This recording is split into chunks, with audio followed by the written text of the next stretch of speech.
Today's guest is Andrew Weiss, a freelance creative strategist, and he's going to be telling us all about what that is like here.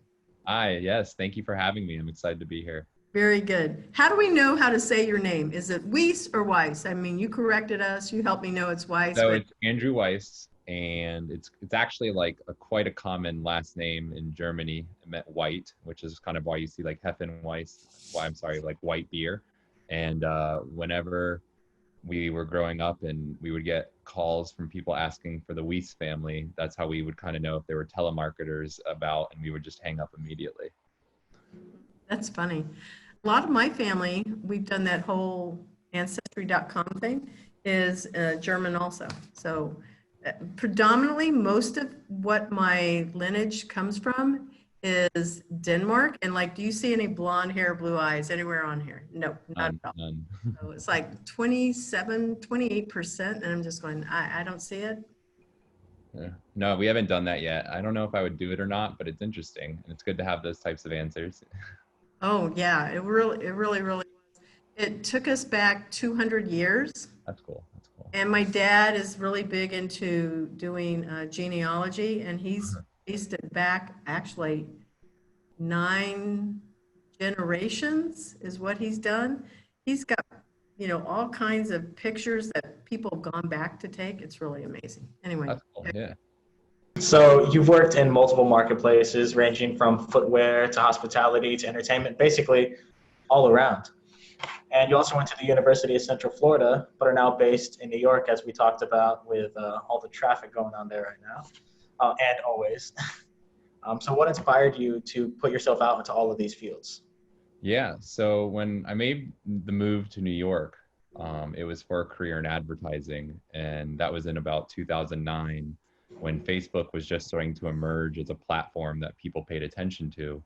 And whether it was internships or jobs in ad agencies, where you're typically working across multiple clients in multiple industries at once, just being in that environment, let alone, got me exposure to all those fields. I distinctively remember my internship when we were trying to figure out what is Facebook, what are we doing on Facebook, what is even allowed, and that was with various hospitality brands, skincare brands, food brands, and that was at my internship. So right off the bat, working in an agency environment just kind of gave me that exposure.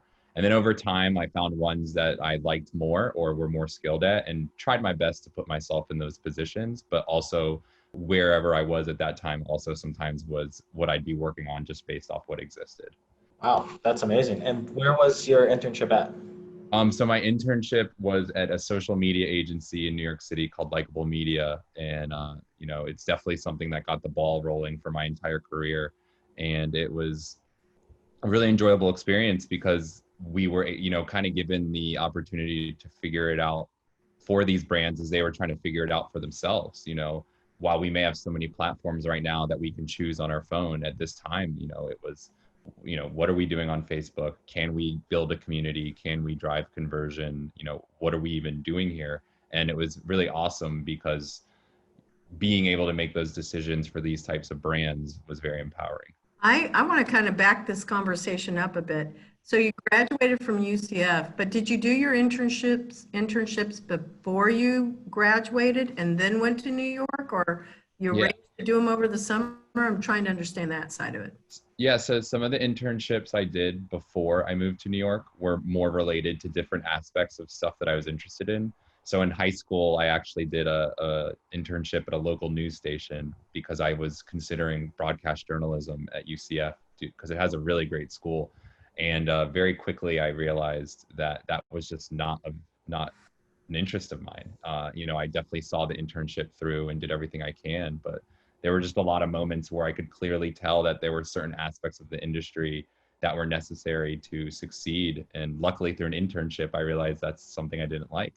And then throughout the rest of my tenure as a college student, I had various friends working across small businesses in a very entrepreneurial mindset.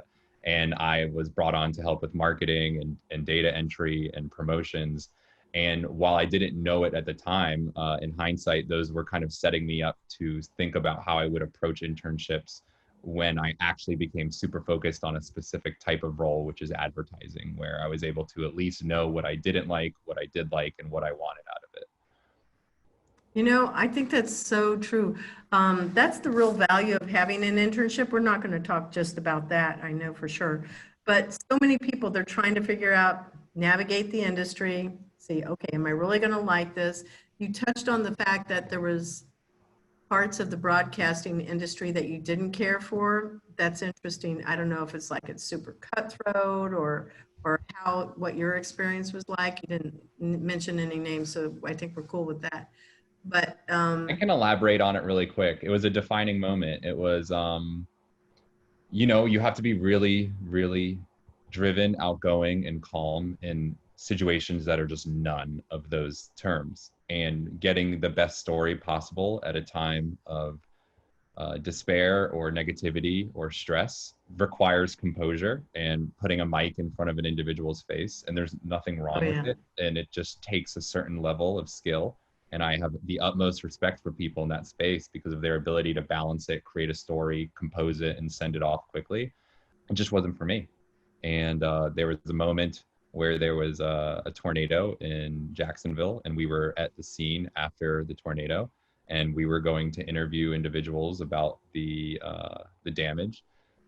And I just didn't want to do it. And rightfully so, the person I was working with, who was awesome, was like, well, I got some news for you, that if this isn't if this is something that you're having issues with, then an entire career in broadcast journalism should be something we should talk about. And we ended up having a really healthy conversation about it later. And while I may have looked at it that moment as a concern or something negative, in hindsight, like, I really appreciate that individual, putting himself out there and saying those types of things. oh yeah, and that was really good. That was great insight that he shared with you so that you could really see, no, this is, because people think that going into any job, forget internships, just going into a job, yes, I'm going to like this and it's going to be great.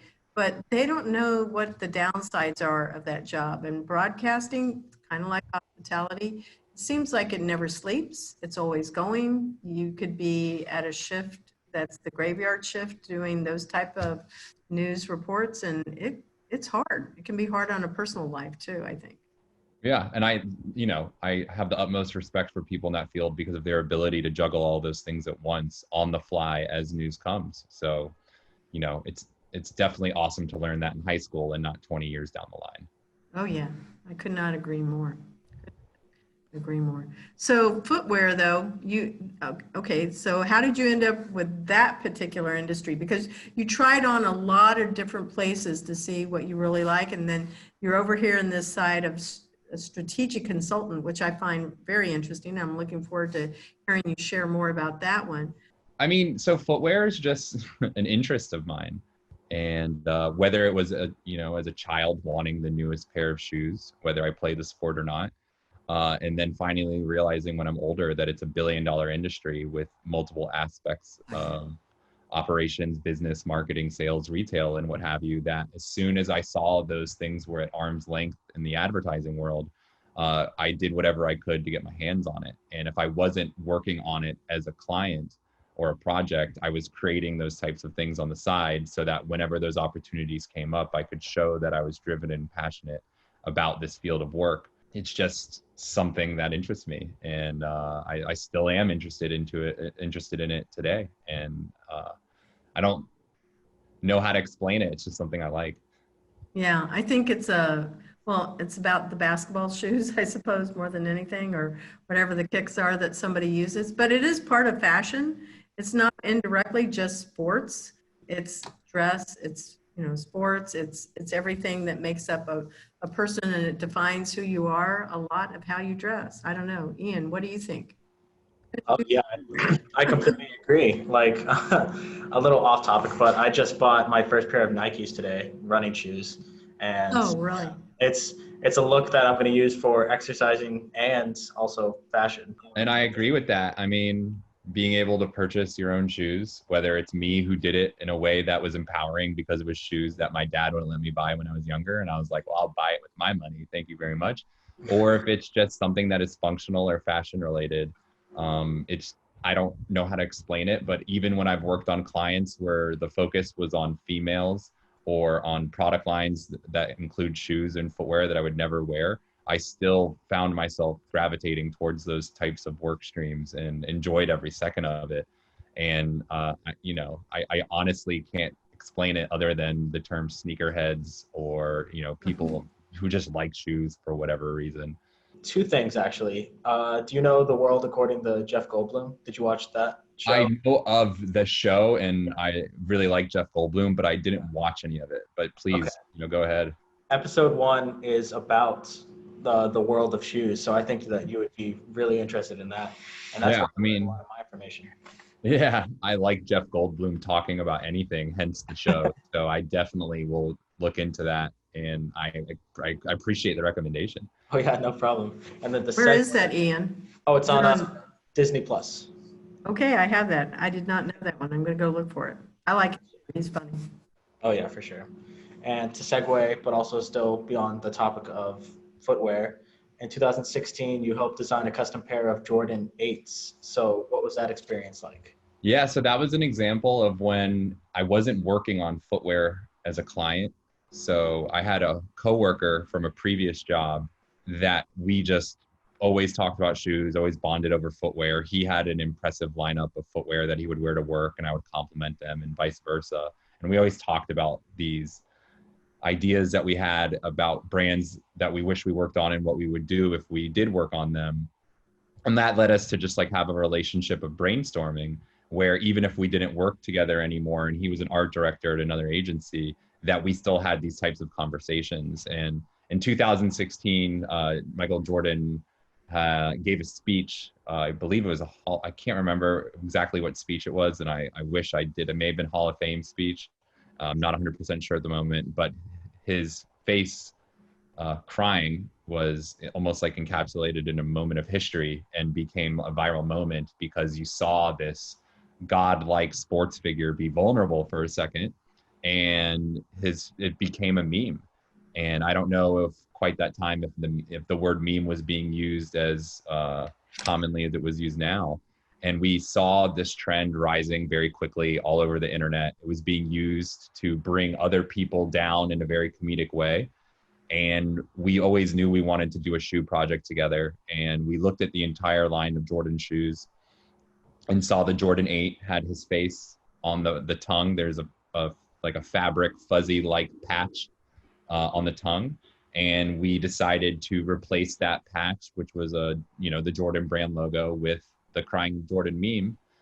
We worked with individuals in Chinatown to get the patch created and sewn on to the tongue, created it as portfolio work, because no matter what, if someone was like, oh, if you are interested in working in footwear, if you don't have footwear experience, what else are you doing to be interested in that industry? We'd be like, boom, Crying Jordan. So no matter what, at its bare minimum, it was a portfolio piece. But then we used our marketing and PR efforts to just send it to various news outlets, media outlets, blogs that we thought would be interested, and just sent it to them in an email and crossed our fingers and hoped for the best. But again, at the bare minimum, it's why side projects matter. We had work for our portfolio, and that was the success point. That is awesome. Like I read about that on your LinkedIn and then also doing my research, but to hear that is just amazing. Yeah, and also it was luckily something I could put on my resume. It's great to have stuff in your portfolio, and if it does well, because it did have some traction on the internet, it was also shown on TV. Like, we were proud of it.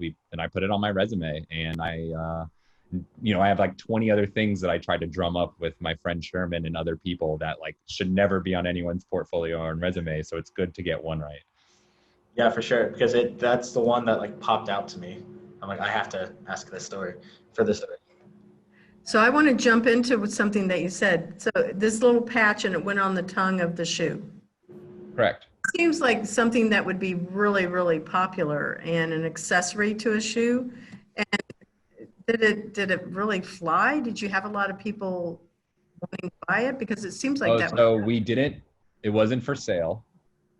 And it was an art piece. And the reason that was important is at the time, and still at this time, we are talking about the likeness of one of the most famous sports figures ever. And he embraced it. And all he said is, as long as people are doing it for art and not for consumer, not for sale, Not for profit. not for profit, thank you, that we were okay. So we made a one-of-one art project, and it did very well from an awareness point of view. There was no money exchanged between anyone, and the shoes are hidden somewhere, wherever Sherman had put them. And it's still just a one-of-one, and it's not for sale and never will be. And I don't want to ever position it as anything other than a side art project. Wow, but it's a collector's item. Yeah, absolutely. And it had its fun moment on the internet, and it's something that he and I were very proud of. Made it onto ESPN even, and Holy we look cow. back on it very fondly. But it was just it's kind of how marketing works. If you strike while the iron's hot effectively, you can be part of culture. And it's really exciting as someone who has to work in that field to say that I've been part of it in some capacity. Wow, that is amazing. So I'm pretty impressed, because it sounds like you've had a lot of an entrepreneurial spirit here, and with just about everything that you've been taking on. And I was sharing with Ian that there are some things you just can't teach. Either people have that, like a work ethic. You can't just teach that. They come in with it, a hunger and a desire to be curious, to learn, to solve problems. And then there's other people that, they need to be led. And there's not one that's probably better than the other, but, it's important to have people that are leaders as well as people that want to follow. But that work ethic, that desire to make something big, it's pretty impressive what you were doing there. I mean, I would say it's a product of the industry as well. When you're working in marketing in any capacity, it's always changing and always evolving. Yeah. And with social and the internet, it's evolving very, very quickly. And from a professional standpoint, or even from a consumption standpoint, your tastes evolve, your skills evolve, your job roles evolve, and your interests as well kind of intertwined between all of that. So as I said before, it's just something I was interested in. And luckily I chose a field of work that allowed me to, go deeper into those interests and find that there is a whole industry here. There's a whole footprint of culture on the internet here. And within that are certain things that, as long as I continue to explore it or research it, and again, this can be based off anyone else's interests. Like footwear is a very interchangeable subject here, because I can also have 10 other interests where I've done similar things. But when you work in marketing, especially in the ad agency world, people are just always creating, and you almost get to a point where if you're not creating, you can get FOMO. And it's important that that becomes ingrained in your day-to-day, because you're always being asked upon by brands to create more, evolve more, and drive more business objectives that matter. So true. So true. You've been up in New York for how long now? About, I think, almost exactly 10 years. So almost officially like a New Yorker. The unwritten rule is if you're here for 10 years and you weren't born here, you can call yourself one. So definitely love it here, and definitely plan on being here for a while. Are you originally from Florida, Orlando? So I'm from Jacksonville, Florida. Go Jaguars, one of the few Jaguar fans in all of New York City. But we stick together, and moved here pretty much right after college, but from Atlantic Beach / Mandarin in Jacksonville, if that means anything. But went to college at UCF, 2 hours away. It was perfect. Felt like I wasn't at home, but was almost close enough to be home whenever I needed. Yeah, it's a big step. I was born in Kansas, and I moved to all over the U.S. By the time I was 16, we had moved 21 times. So we were constantly moving. It's a lot. By the time our family moved to Florida, Orlando, nobody wanted to live in the snow anymore. I mean, yeah, I actually left. I'm not going to lie. I think I'm a little bit of the opposite. I embrace seasons and like, I love inclement weather, and I think it's cool. But at the same time, I think that's a glass is half full approach. And I don't know if I've been a part of like a Kansas summer or Kansas winter, because I know New York has a reputation for it, but it may not be as bad as other places. Oh, no, it's all okay. It's relevant, to wherever you are. I know that Ian, he and I were talking yesterday about the cold, and I realized when I went up to New York and to Boston and I was there, I was going, oh, it's not that cold anymore. Like the jacket was unzipped, it's 21 degrees. It's just a different kind of cold down here in Orlando. To me, it's definitely more chilling and it seems to stay than the cold that's anywhere else. It's dry. I don't know. I don't know how to explain it. Yeah, no, it's all relative. I knew what I was getting myself into when I moved here. It's not like the weather changed and I was like, wait, no one told me about this. Like, Yeah, yeah, gotcha.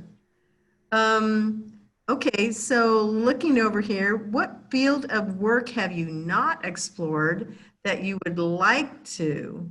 so I'm going to answer that question in two ways. I don't think I've scratched the surface of how much I want to do in footwear. So my answer would still be that, but that's a loophole answer and you deserve a separate industry. So I I have always allowed, or not, I don't know how to say this. I've always wished I worked more in makeup and beauty, and I'll tell you why. Not because obviously I'm a consumer of it, but because the consumers of it are so passionate about it in a way that is adjacent to footwear that I just feel that I could see myself enjoying the type of research and strategy that I do in that world the same way I do in footwear, apparel, or retail. Um, and I've always been indirectly involved with those types of clients, but never full time. And I just find it so fascinating to see the way that plays out culturally across the internet as well. I think that's really interesting because women will, and I know this is true, all of my friends and myself, we will spend money on makeup and skip lunch to have that. So it absolutely makes a difference. We will go buy a new pair of earrings and skip lunch to have. Yeah. And I bought shoes I didn't need tenfold. And I remember distinctively growing up, I wanted a pair of shoes and they were baseball shoes. And my dad was like, you do not play baseball and I am not buying those shoes for you. And I was like, but I have to have them. And those were some of the first shoes that I ever bought when I moved to New York and made enough money to buy my own pair. Again, they're just like, they're just cool shoes. That's all they were to me. So Yeah, I get it. I totally get it. So, you are a fan of podcasts. That's what Isabella told me during your conversations together a few times in the past few weeks. So, what podcast do you listen to and why? yeah, so it's been an interesting evolving consumption of podcasts where I don't know how to explain it, but what I've started to realize about myself and as far as where I want to go with marketing, there's so many demographics and so many industries that I don't know about. And now that I can basically get free informational interviews with anyone in those industries, I like to go find those types of podcasts. While he can be quite controversial in what comes out of his podcast, Joe Rogan's interview skills are second to none.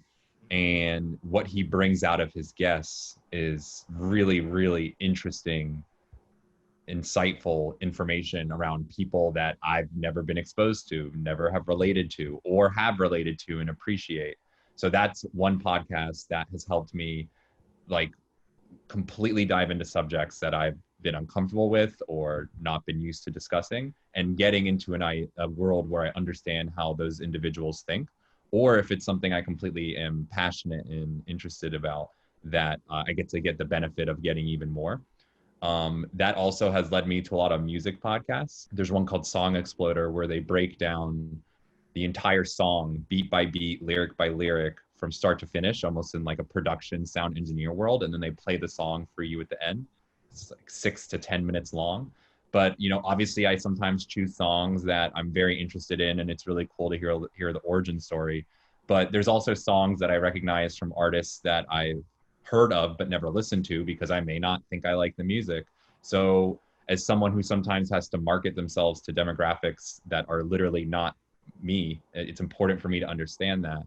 And luckily, through all this time that I've had during the pandemic to go into these podcasts, I've learned a lot about subjects from experts that I technically should never be listening to because I don't know them and I don't have a connection with them and I don't know their network, but now they're just one click away. And then the final one, is it's kind of led me into like modern day approach to philosophy. And there's one called Daily Stoic, where you just like listen to like 1 to 3 minutes a day about philosophy, but in the approach of what it may have said back then thousands of years ago and how that applies today. And I don't consider myself a philosopher in any way, but it's just been a helpful way for me to think about things differently. So I will say that it's funny to hear that I just compared one that's 2 minutes long to one that's 10 minutes long. And then I've even found myself listening to some Joe Rogan podcasts that are 4 hours long. But, there's still like, there's multiple other podcasts that I didn't even reference. Like Second Life is one I really enjoy because it interviews women who have had basically multiple careers and walks the listener through all those types of careers that they've had and where they are now. So I think I'm just still at the very beginning, and I'm still scratching the surface towards what's out there because I've only listened to 3 of these regularly, and I know there's more out there. I'm just trying to ease into it. Yeah, for sure, because it's an entire culture of podcasts, and each one you have to get into a different mindset, and it changes your perspective in ways that are we're still trying to get used to, because Yeah. you're listening to something for like 4 hours. I know. Yeah. I was just listening to a podcast interview with Rob Zombie of all people. And I know I wasn't a big fan of Rob Zombie's music growing up, but as a fan of science fiction and horror, like I love him as a director. And I thought I was listening to a podcast about his like editing, producing, directing, and movie making skills. But it was like 45 minutes about his music, and not going to say I'm going to go listen to his music now, but like I understand it a little bit more. I have a little bit more respect for it than I thought I may have, which is a little bit not the nicest thing to say, but it just like it was heavy metal and it wasn't my cup of tea.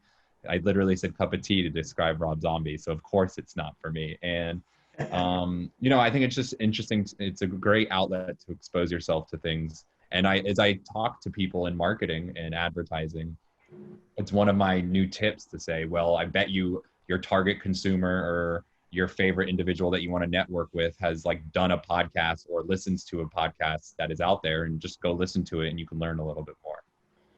That is so true. I think that the world of podcasting, there's just about anything you can imagine out there on a podcast topic. And it's filling a space that was taken by definitely radio, where it's very structured. Then you have TV and everything, well, TV or just, video streaming, whatever it is that people watch.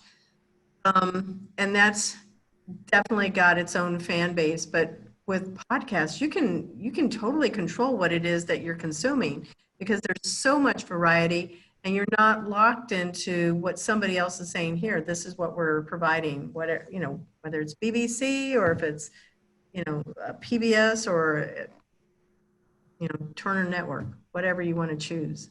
Yeah. And I mean, as you can tell, all I've talked about are interview podcasts, and there's so many other episodic ones that are out there that have to do with true crime or, insert, adjective or noun here. It exists. Yeah. And I think I'm only really scratching the surface, but I found what I like, and it's helping me with my current work. And I appreciate that, because I literally get interviews, whether it's from people at the highest caliber or people who are literally my target demo, and hearing from their point of view of what they're going through in a very raw way can have an impact on the work that I do. So let's talk about what it is that you're doing. Tell us about your work that you're doing and how it's using that creative muscle of yours. Yeah. So currently doing a lot of freelance and consulting work across many different projects, but mostly social, digital, and content related strategy. But one of my favorite things to do is kind of use the internet as a vehicle for my strategy, because whether it's an Instagram post where you can see let's just get back to shoes for a second. So here's an example. If you look at one picture of a Nike shoe that was hashtagged or tagged by, it is a Nike shoe and it has a Nike logo, you can see what exact shoe it was, what color it is, did a male or a female post it, where do they live, how did they style this shot, and what are their other interests. And if you start to build those consumer sets at scale by what product line you're focused on or what theme, you want to study more about, or what location you wish you could get more insights around. It's all there. You just kind of have to go know where to look for it. And I like starting there and rounding that out with any other insights that exist in this world, whether it's through podcast listening, through research done at scale, through population trends and demographics, and then gathering that up all together and starting to create content. That's why one of my first internships, which I told you about at Likeable Media, was about community management. And I just remember thinking, while I don't know if this is the job that I want forever, like these people are telling me focus group level research without me paying for it or asking for it or manipulating it. And we can use that to drive anything we want to focus on. So right now, a lot of my projects involve doing that at a global scale, whether it's for consumption of content or driving new business or even pivoting during the pandemic. It's been a very interesting variety of clients and projects that I'm working on, and they've all kind of converged into this moment where social media is more popular than ever and more of a business need than ever. So I'm very thankful for a lot of the projects that I'm working on, but in hindsight, I can just say that I'm proud of it, but in the moment, it's all evolving, it's all being figured out, which is kind of how wrapping around the internet as a professional career can provide you with a lack of stability sometimes, but from like a focus, but a complete sense of stability from a professional standpoint. Looking at that span of the genre of content that's out there in podcast, I had just spoken with Podfest. It was 2 weeks of nothing but podcasting. Over 300 podcasters were sharing their expertise. They broke this record. It was a record to hit 5,000 people attending Podfest. It's the biggest global Podfest there was, and they hit it. And it was amazing to see that there was that much interest in it, I think. But there were topics, anything from sexuality all the way to, like what you were describing, horror, and then, how to monetize your podcast, from a business sense, but mindfulness. I mean, pick a topic. They were all out there, and it was really amazing. It was so well run. I could not believe what a great job it is. So I'm just giving a little shout out there for the Podfest group, so that they know that they were featured here. And there's also a lot of sponsors that stepped up to the plate there. So you might, if you were so inclined, since you like Podfest or podcast, go and look at Podfest, Andrew, and check it out to see who those big sponsors are, because it could be a way that you could share your love of podcasts with those particular vendors, and they were big. Yeah, no, and I mean, it's something that I will definitely look into. It's very exciting to know that these sort of things exist, and they're growing at a pace that is record-breaking, and that's really cool. I appreciate you bringing that up, and I'll definitely take a look at it. So I'm going to jump around to a different question here. What is your favorite social channel and why? Which one do you most frequently use? Okay, I most frequently use Instagram, but my favorite form of research is Twitter. I think verbal research on Twitter is very interesting. You can go into the search bar and type in whatever you're thinking, and you can see if there is people talking about certain subjects.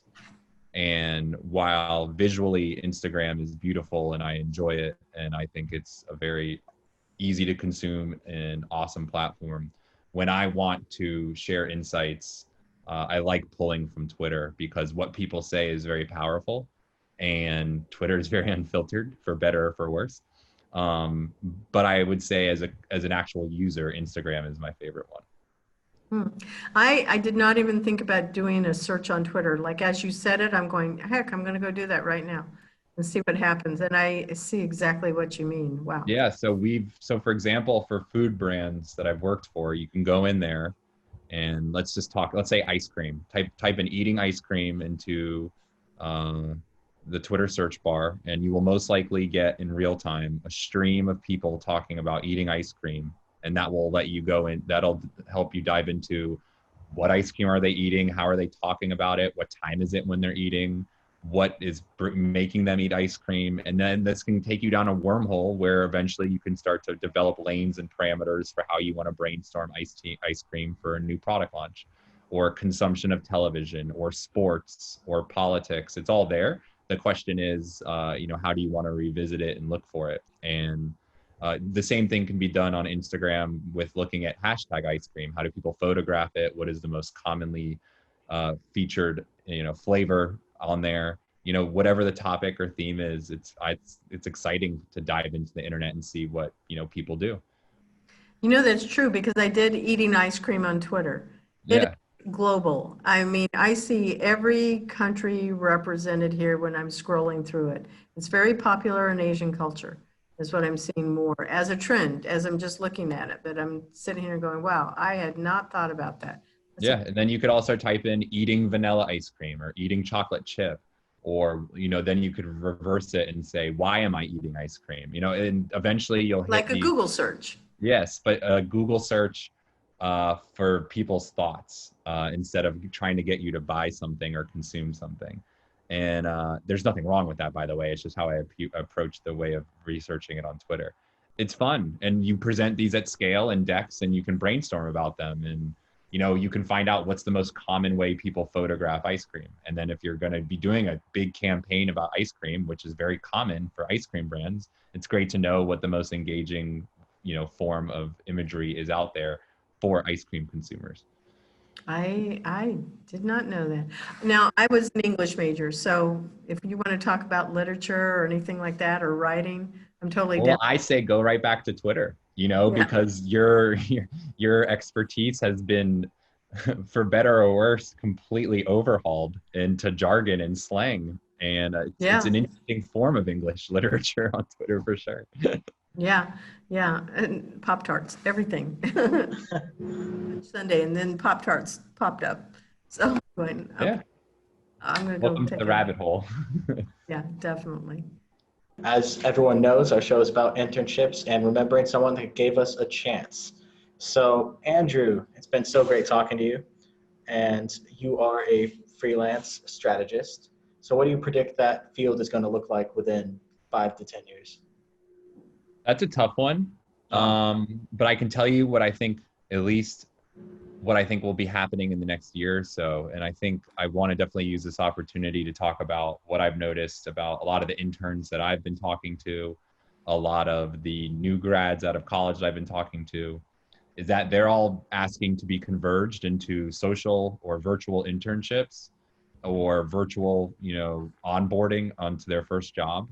And I've also spent the last 4 or 5 months working virtual jobs. And while I do think there will be people going back to the office in some capacity in the future, I do think there'll be a healthy balance of at home and in the office work environments. And it's really important that, especially for interns and new grads, to understand that while you may not have the opportunity to pop by your boss's office and say hello and learn more about something, you still have to be just as proactive from your laptop, setting up meetings, sending out emails, being active on Slack or Microsoft Teams or any form of messaging platforms you have, because you're still expected to participate and provide value. And it's a very different form of that not everyone is used to, even who are at the mid, senior, or director level roles like that I'm in. And a lot of the roles that I have been doing and a lot of the internship programs that I've participated in as a mentor, they're being asked to do things that director levels are being asked to do at a virtual level, participate, provide value, speak, present, contribute. And I say putting yourself out there virtually is complicated, but practice makes perfect. And it's really important that you find ways that you can do it comfortably. So if 5 years from now, I don't even know what that will look like, because it may not even be expected for us to ever go into the office. But I do know that now more than ever, getting comfortable with Zoom and getting comfortable with Google Docs, getting comfortable with emailing and LinkedIn messaging, whether it's a networking opportunity or professional opportunity, your words matter more than ever because face-to-face conversations are just at a minimum. Oh, I could not agree more. And it's really funny because I used to tell the schools, hey, we need to have colleges and universities, when I'm saying schools, we need to have remote internships. We need to be able to teach them distance because that's how people are working now.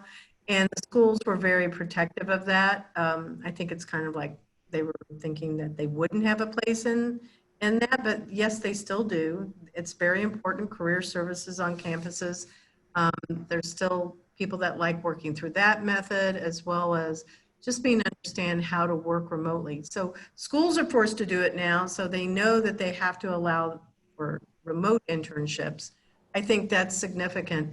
But you mentioned something in there just a few minutes ago where it was about, let me just reset here, not knowing what work would look like 10 years from now. I think as social creatures that we're not necessarily going to get away from this desire to be together and have that face-to-face. I think looking at Zoom is exhausting all day because you get all of this, the screen, the light coming from the screen, and it's always, you're stationary, you get to move around when you're in an office. So I think offices will be still a place where people will congregate. I think that people will end up liking the balance between having some separation of work from home. So Right. I don't think it's going to go away. I mean, I think that there's just going to be more balance in how we do it. Yeah, I agree. And, kind of to get back to anyone who's doing a virtual internship right now, I remember about a year and a half ago, I had my first ever remote consulting role for a company in LA, and I'm here in New York City. So we have a 3-hour time zone. I only know one of the 10 people I'm working with, but we're dealing with each other virtually. And I remember there was a light switch in my head where I just started sending out more emails with more insights and more recommendations, asking people who I would normally see in the quote unquote hallway to give me 30 minutes of their time to understand who they are, what they do, and what they're working on.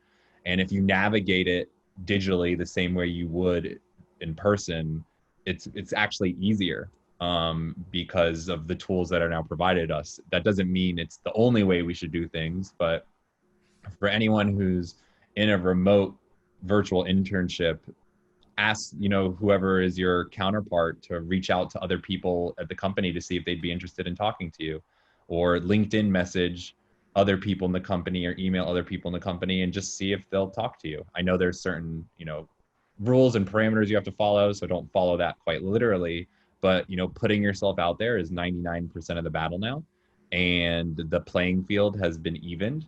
And I've noticed, at least for myself, from a standpoint of someone who's always networking and looking for more opportunities, that there are more opportunities virtually than there were before, and everyone is new to it.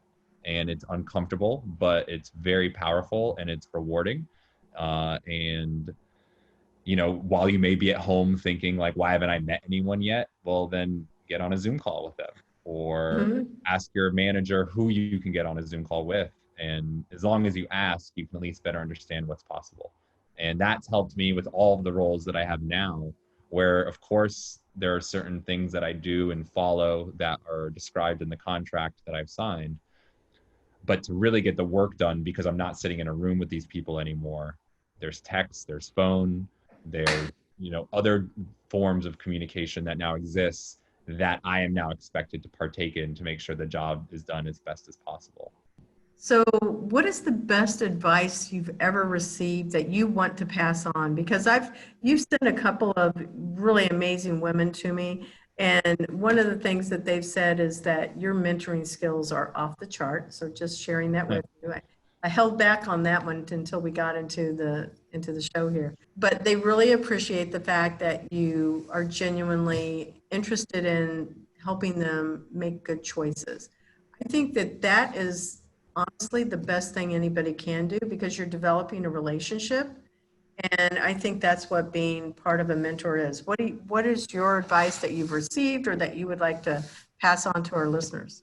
I haven't really been asked that question before, but as I try to articulate it in this moment, I do think the develop relationships thing is super important.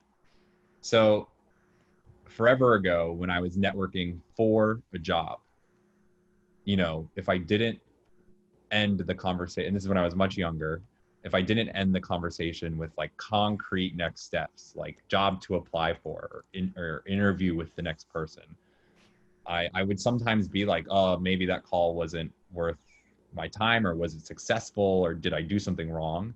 And now when I network to help others, I network to learn, I network to gain context, and everything about employment and other project opportunities will come in that world, but it will come at the pace that it would have come anyways.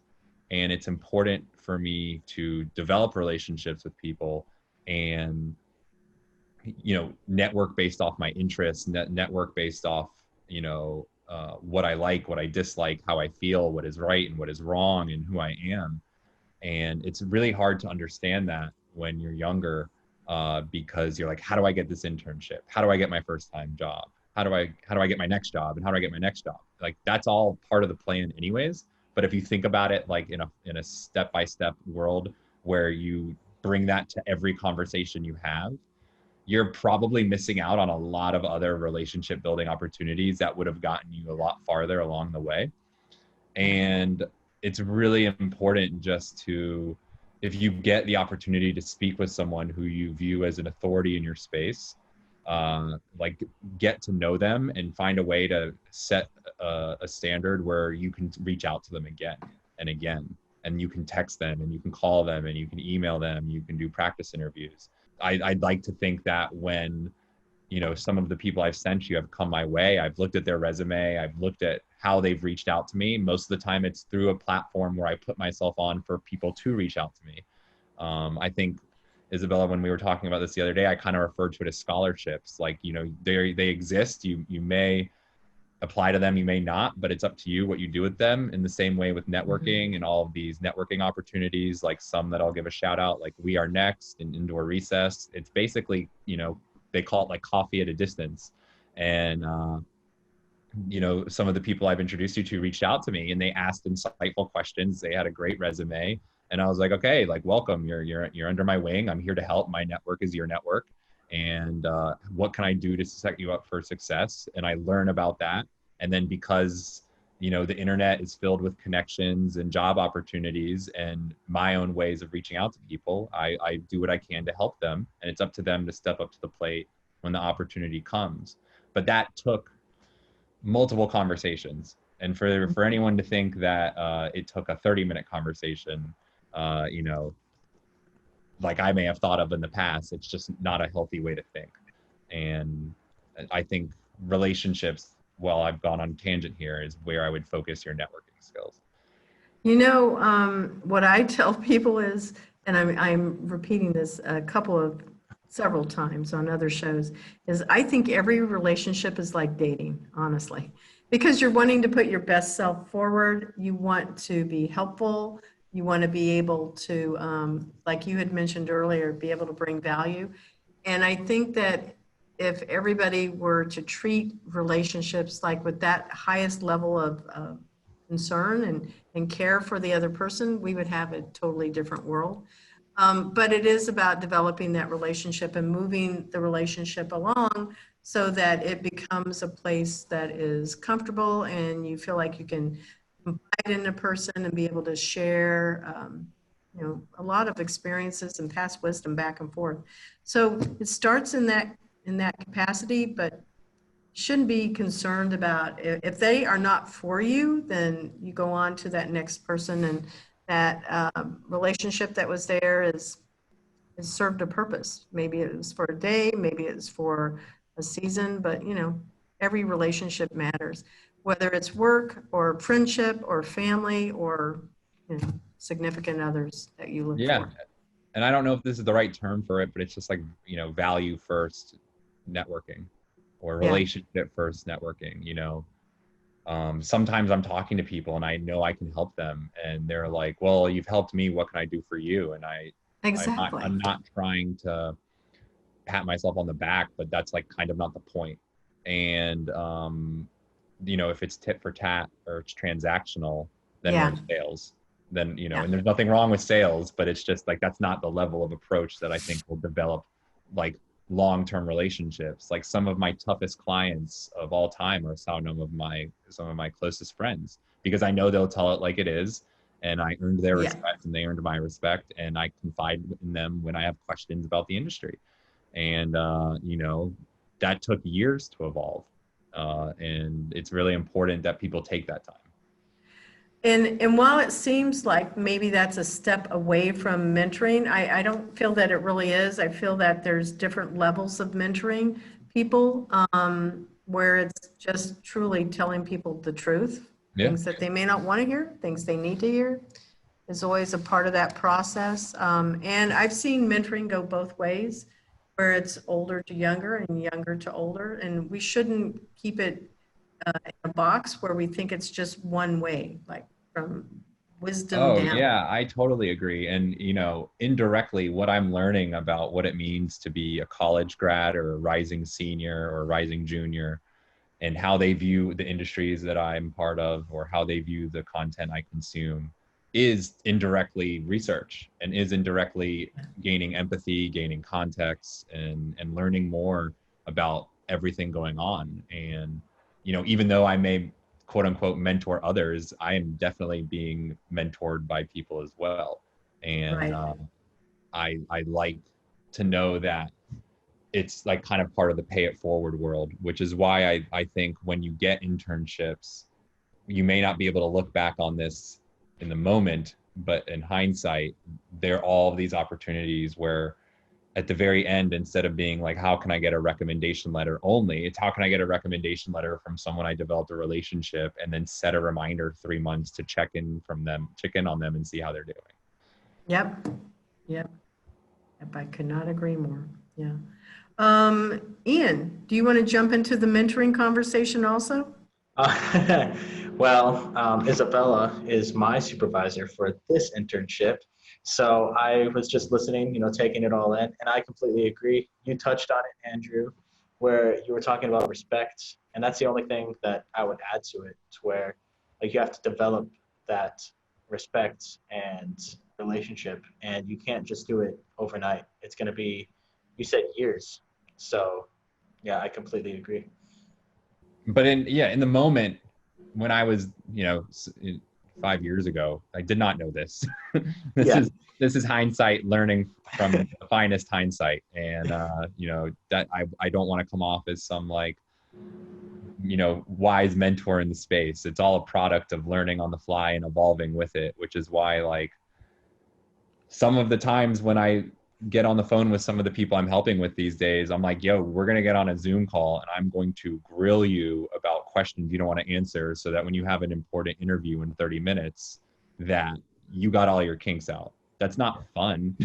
Like one of the people I work with now is just not only a mentor, but as a friend. I remember the first time I did something with her from a practice interview standpoint, she was like very uncomfortable. And then later that week, she was just dominating interviews and doing such a fantastic job. And that's the point. I had people do that for me as well when I was younger. So it's not that I'm making up this curriculum by, making things up on the fly. It's what people did for me, and how it really helped me as well. Right. Yep. Agreed. So here we are. We're at the end. How do people find you, Andrew? Yeah. Who wants to So reach out I'm to on hire LinkedIn. you or whatever? Yeah, so I'm on LinkedIn. It's one of my new favorite platforms. It was second right under Instagram when I was going to talk about one of my favorite platforms. Definitely reach out to me there, message me there, Andrew Weiss. I'm wearing a Jaguars hat in my profile picture. It's one of the ways I stand out, for better or for worse. And, through that, you can message me, we can connect. I've had a lot of people reach out to me there who have, seen me in some of these other capacities that are professional endeavors or mentorship opportunities, and I respond accordingly. I definitely try to be, available.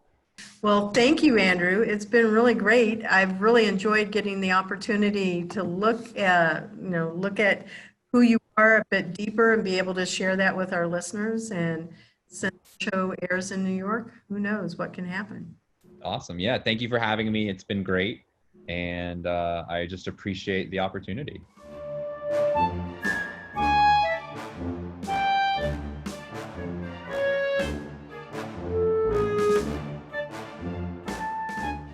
The Intern Whisperer is brought to you by Cat5 Studios, who help you create games and videos for your training and marketing needs that are out of this world. Visit Cat5 Studios for more information to learn how Cat5 Studios can help your business. Thank you, Cat5 Studios.